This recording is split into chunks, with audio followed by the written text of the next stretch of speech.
আসসালামু আলাইকুম। আজকে আপনাদের দেখবো আপনারা কিভাবে 5টি গুরুত্বপূর্ণ টিপস আপনারা অ্যাপ্লাই করবেন আপনার ফেসবুক অ্যাপের মধ্যে সুরক্ষিত রাখতে।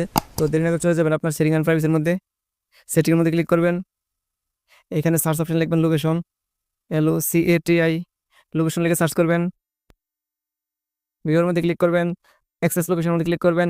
এটা অন থাকলে অফ করে দিবেন, এটা অন থাকলে অফ করে দিবেন। দ্বিতীয়ত চলে যাবেন আপনারা আপনার সেটিং অ্যান্ড প্রাইভেসির মধ্যে, পাসওয়ার্ড অ্যান্ড সিকিউরিটির মধ্যে চলে যাবেন। টু ফ্যাক্টর চালু করে দিবেন, এখান থেকে টু ফ্যাক্টর অথেন্টিকেশন এটি চালু করে দিবেন আপনারা। দ্বিতীয়ত চলে যাবেন লগ ইন, তৃতীয়ত চলে যাবেন লগ ইন অ্যালার্টসের মধ্যে। এখানে জিমেল দিয়ে একটা জিমেল এড করে রাখবেন আইডির মধ্যে। ইন অ্যাপ নোটিফিকেশন এটা চালু করে রাখবেন। চতুর্থ চলে যাবেন আপনারা আপনাদের প্রোফাইলের মধ্যে,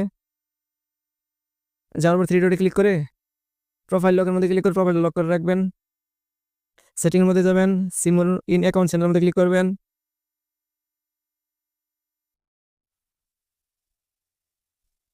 একটু নিচে দিকে আসবেন, how people find and contact you এটার মধ্যে ক্লিক করবেন। Who can send your friend request এভরিওয়ানে এটা থাকবে ঠিক। Who can see your friend list public করে সেটা অনলিমি করে দিবেন, সেভ দিবেন। People with you email address এটার মধ্যে ক্লিক করবেন, নো ওয়ান করে দিবেন, ডোন দিবেন। People with on your phone number এটার মধ্যে ক্লিক করবেন, নো ওয়ান করে দিবেন, সেভ দিবেন। দেন এই 5টি টিক্স আপনারা অ্যাপ্লাই করেন, আপনাদের ফেসবুক ইনশাআল্লাহ নিরাপদে থাকবে অনেকটাই। সবাই ভালো থাকবেন, সুস্থ থাকবেন, আল্লাহ হাফিজ।